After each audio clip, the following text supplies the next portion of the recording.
Një ditë pas dhunimit barbar në mes të Tiranës, gazetari sportiv Eduard Ilnica, ende në gjendje shoku, arrin të rrëfejë dinamikën e krejt ngjarjes të ndodhur në vetëm pak minuta.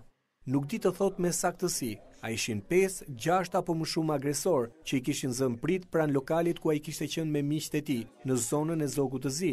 Ama një detaj thot se nuk do ta harroj kurrë, portretin e presidentit të Futboll Klub Kastriotit. Në momentin që unë dal nga lokali, e gjep vetëm përballë Alban Vogli. Ai ishte i shoqëruar nga 4-5 persona të tjerë. Mund të ishin edhe më tepër, por aq sa perceptova në momentin e parë goditjes, do të thënë, isha i paprogatitur për një gjë të tillë. Në dijenin time nuk isha bërë keq kujt. I shtruar në spitalin e traumës, ku përmbahet në mbikëqyrje nga mjekët dhe policia, që nga mbrëmja e djeshme, gazetari i sportit Eduard Ilnica dëshmon se nuk i ka njohur kurrë më parë agresorët dhe aq më pak presidentin e klubit Kastrioti, deri në ditën e ndeshjes Korabi Kastrioti, që degeneroi në dhunë të paprecedent dhe hyrje të tifozëve në fushë. Kam qenë prezent në ndeshjen Korabi Kastrioti, por nuk e kam ditur që ky është presidenti i Kastriotit Alban Vogli. Më vijnë në disa plane nga kolegët e mi në Peshkopi dhe shikoj që grushtin e parë një tifozë e kishte dhënë pikërisht ky dhe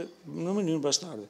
Dhe unë interesohem dhe gjej është Alban Vogli. Dhe kjo ka qenë vetmja njohje ime me Alban Vogli. Besoj që goditja në mënyrë makabre ka ardhur vetëm pse unë kam bërë shkrim për këtë çështje. Veten e quan me fat që i arriti të kapej pas rrotës së një automjeti të parkuar, duke mos i lënë mundësi dhunuesve që ta hipnin në foristradën e tyre, çka i druej më shumë. Donë me hypnë në makinë, në foristradën në Tuareg.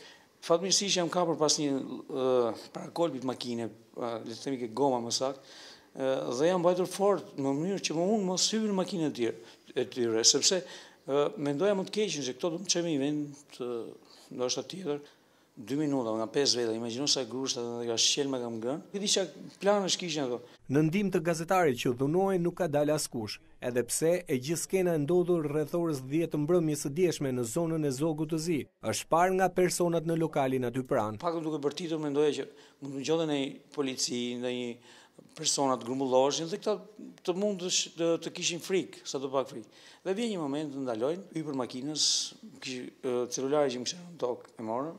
I mbuluar nga hematomat në fytyrë, Ilnica tregon se prej dhunës barbare, hunda i është thyer, si dhe ka shëmbje në shpatull dhe dëmtim të syrit të djathtë. Ndodh në mes të Tiranës, pa maskë, me mënyrë më makabre për të rrahur një njerëz ku mos ndeshje fiksuar.